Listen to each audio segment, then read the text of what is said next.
Hey, what's going on, everyone? Thank you for tuning in and checking out my latest video.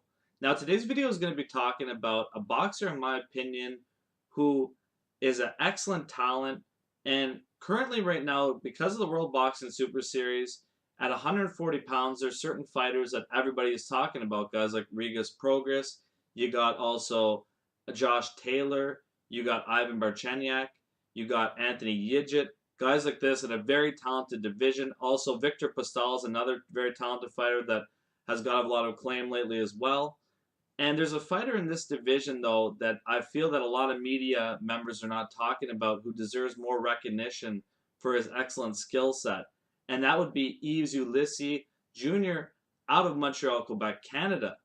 Now, I've been to three of his fights live, and what always impresses me, I remember the first time I saw him at the Kovalev versus Jean Pascal undercard. He has blazing hand speed. His punching accuracy is excellent. Also, he has very good movement, and his transitions from head to body are amazing. And he uses that jab very effectively. His right hand is also, I would say, his best power punch, in my opinion. He does work the body as well.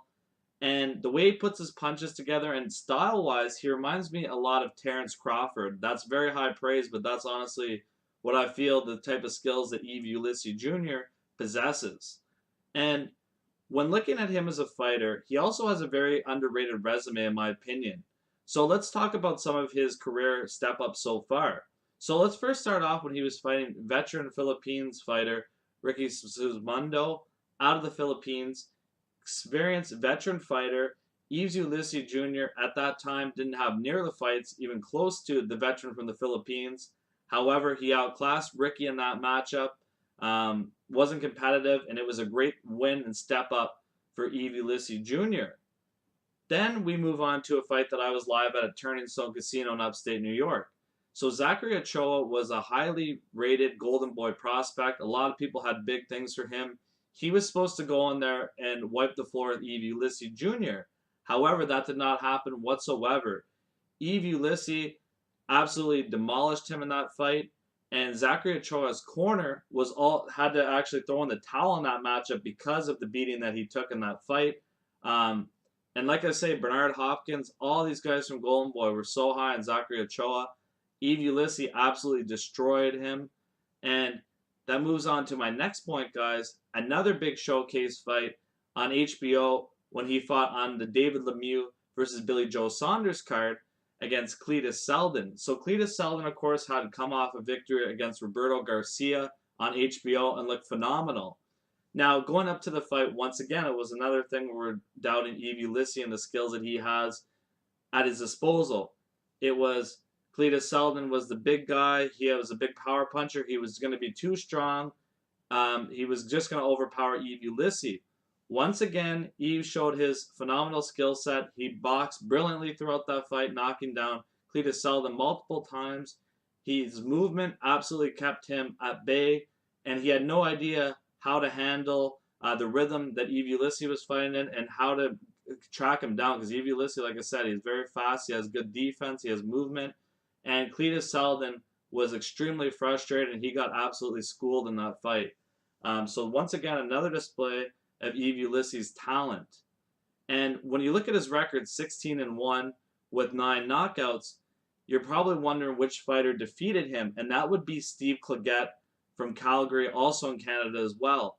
However, that fight was highly controversial. In my opinion, Yves Ulysse Jr. won that fight clearly. He landed the better punches in that fight. And a great video if you're really looking at that fight and you want to kind of break it down and see some opinions on it. Manny Montreal did a very outstanding video breakdown of that. I think one of his best works. Phenomenal piece of work. He just broke down that whole fight. And a lot of illustration that he showed throughout that fight was how a lot of people think Steve Claggett was, when he was walking forward, was landing all these shots. He was not at all. Yves Ulysse's defense was highly underrated, and he basically showed a lot of punches that were missed by Steve Claggett. And I think, in my opinion, that Steve got very lucky to win a decision in that fight, because, in my opinion, he did not win that fight. But nonetheless, Yves Ulysse is moving on. He's going to be fighting in New York City against an opponent who's 17-2, I believe his record is.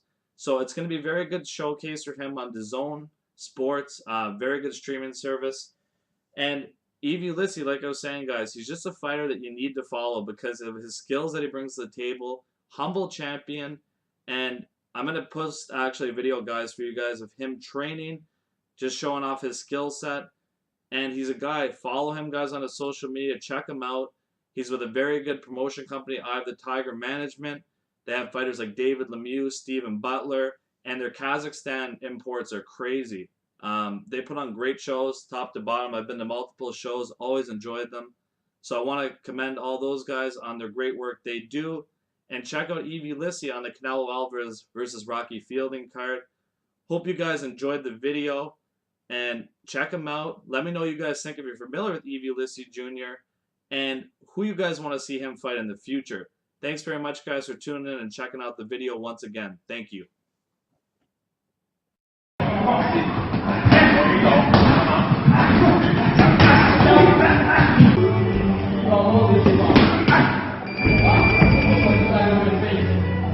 Dig it now. Right hand feet, head back up. Let's